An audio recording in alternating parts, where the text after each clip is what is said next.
Hello there guys, and welcome back again here to my YouTube channel, and for today's video, I'll be sharing you my ultimate Rune Knight Proc auto attack build for PvP and grinding. This build is the most flexible in Rune Knight build. You can deal decent amount of damage while maintaining sustainability. The good thing about this build is that you can trigger damage proc cards, which is really effective in one-on-one combat. And I can also say that it's somewhat budget friendly since you don't need to heavily rely on new red cores for the third job. With the existing Beros cores of Lord Knight, that should be enough. And another good thing about this build is that you're using one-handed sword, allowing you to use a shield for added sustainability. But before we move into the video, I just want to give you a heads up that we are still providing pilot services, discounted top-up. If you are interested, you can message me on my Discord channel. Link is in the description below. And if you are new here to my YouTube channels, make sure to click the subscribe button so you can be updated on my latest uploads. So without further ado, let's get started.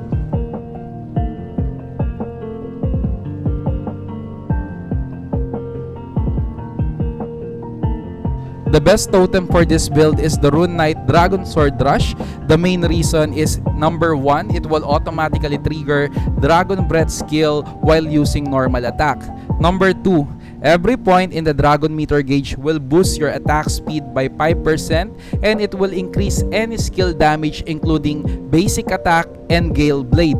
And regarding Gale Blade, I'd like to explain that Gale Blade, it's functioned as a normal attack but considered a skill damage when you transform into awakened dragon form. And lastly, while you're in the dragon form, it will increase your skill damage by 20%.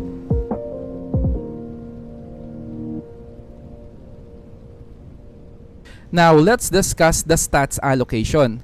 First, prioritize max strength for increased attack and boosted dragon skill damage. Second is invest in agility to trigger more cards.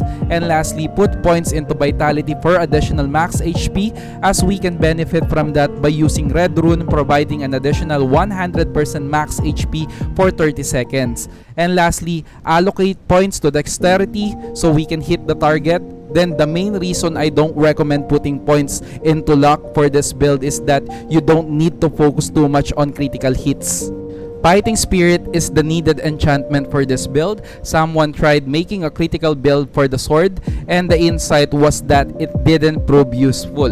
There was no improvement in his damage per second because his auto skill and proc cards become weaker. Additionally, it became easier to counter due to the increased critical resistance of the players. When you create a critical type for the sword, you end up with sacrificing a lot of stats and enchantment, and it's not effective in player versus player scenarios. And I just want to share my opinion regarding intelligence stats for boosted damage in Dragon Breath. Guys, intelligence doesn't boost the damage of Dragon Breath, strength does. You'll need 10 strength to get 1% damage increase, so int is not needed, and I do understand that it will boost the damage of your sigil. Yes, you need intelligence for the sigil, but will you prioritize auto bolt damage over survival or main damage, right? It makes sense, but I don't recommend it. And this is my insight regarding spear versus sword, determining which one is better. Both builds have their own strength. The sword is too overpowered. Its stats alone can easily outclass the spear. The sword focuses on agility, strength, and vitality, while the spear emphasizes agility, luck, and strength. The sword also benefits from shield, like you can use Star of Frog or other card for sustainability, whereas the spear doesn't. Just from this aspect, you can already see the result. The spear is good for crowd control, especially with the area of effect spear skill. However, always remember that spears rely on crit rate and crit damage. It's challenging to achieve high crit rate for a Rune Knight due to the need for high enchantment and effective cores. For instance, Archbishop have high crit resistance, making it possible for them to survive your attacks. On the other hand, the sword can stand alone since you don't really need to heavily rely on your third job cores. Additionally, it offers more versatility, while the spear is good if you have the budget to sustain it. I still prefer the sword build. I understand that we may have a different perspective, but this is my take on both builds.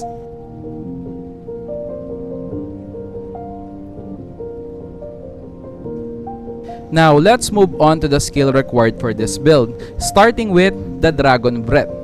First is the Fire Element, which inflict fire burning damage for 5 seconds, reducing the healing received by 20%, and additionally, every 5 point of strength will increase the skill damage by 1%. And when the enemy is inflicted by the Dragon Breath, it boosts the damage of your normal attack and Gale Blade by 500% for 30 seconds.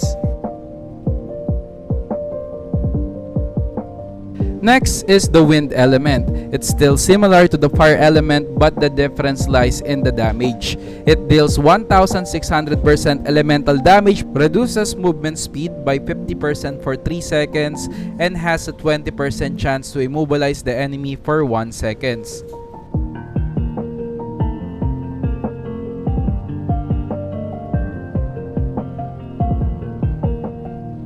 Moving on to the Water Element.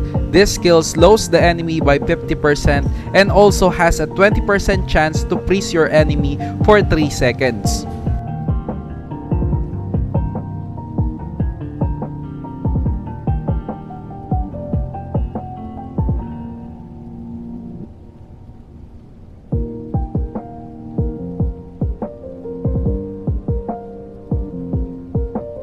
Next is Explosive Blade. It has the same effect but deals fire damage and has a 20% chance to stun an enemy for 1 second.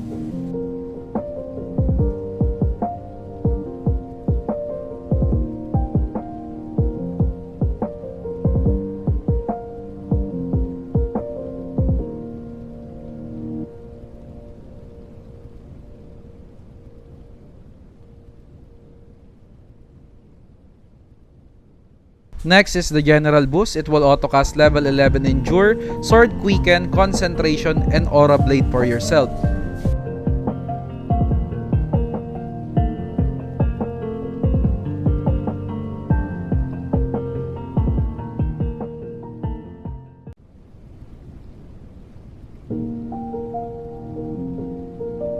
Next is the Awakened Dragon of God.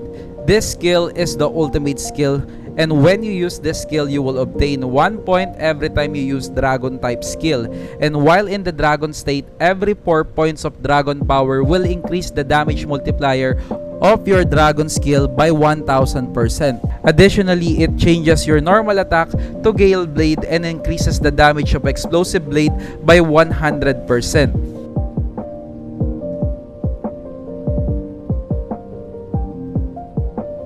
Next is the Enchantment Blade.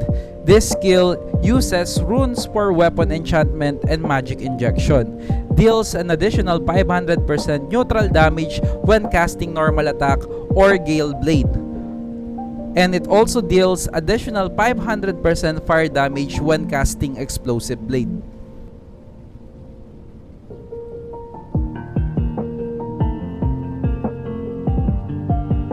Now, let's talk about the combo. First, activate the 3 Dragon skill to quickly fill up the meter gauge to 3 bars. This way, you can benefit from the buffs that boost normal attack damage by 500%. And I did mention this because when you use Berserker, you won't be able to use skills immediately. However, if it's changed in the global version, where we can use skills even while casting Berserker, you can dive in right away. Either way is okay.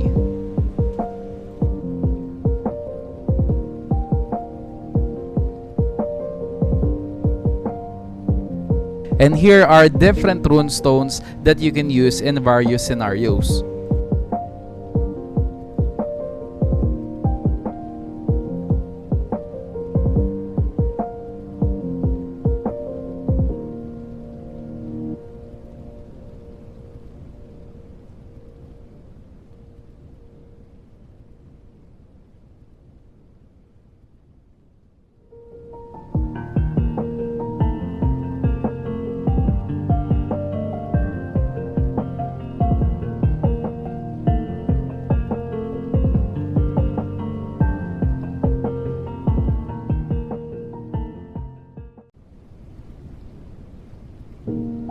For gears and equipment, let's start with the best of hand, which is the Valkyra Shield. This shield provides elemental resistance along with physical and magic damage reduction. Next, for the weapon, the best choice is the Elemental Sword. This sword will boost your ASPD and increase the damage of your explosive blade by 100%. And normal attacks will have a chance to trigger explosive blade. It also has a 5% chance to double your damage when in the Dragon God Advent status. Additionally, it increased the physical damage multiplier of the Enchantment blade by 200%. And if refined plus 18, it also increased your damage by 7%. This weapon will really help your build stand out. After casting the 3 dragon skill, the damage of your normal attack will be boosted right away.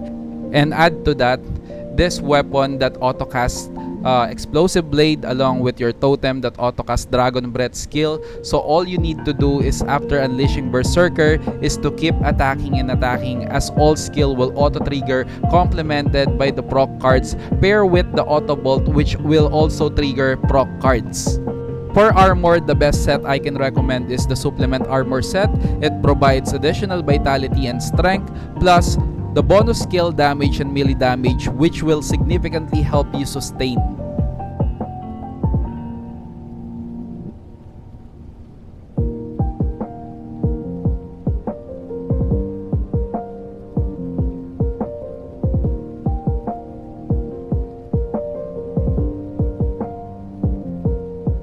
The best accessory that you can use is Stigkulipa Wing and Stigkulipa Medal because it will boost your normal attack and your skill damage.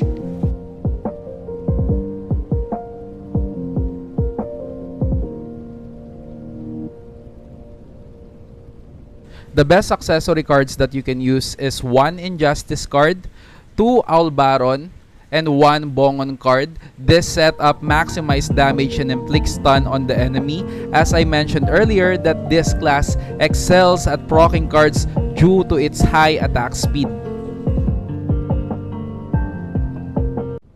For skill point allocation, you can simply copy or mimic this build.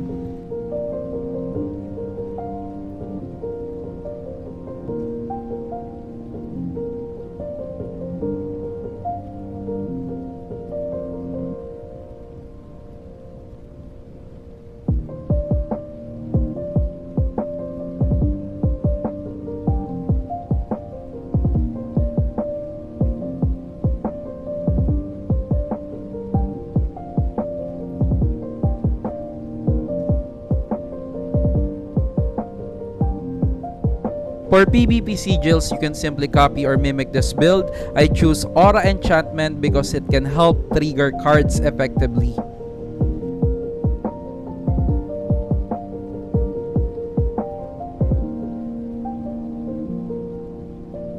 Before we end this video, I just want to showcase my auto skill setup. In the previous video, many people were asking about my skill configuration because there are various combos with different third jobs. Well, I place buffs here, then Enchantment Blade, and the 2 stun skill, which is the explosive and the wind element for the stun. And for the most part, everything else is set to manual. And again guys, thank you for watching my video. If this video was helpful for you, just make sure to click the subscribe button so you can be updated on my latest uploads. See you on my next video.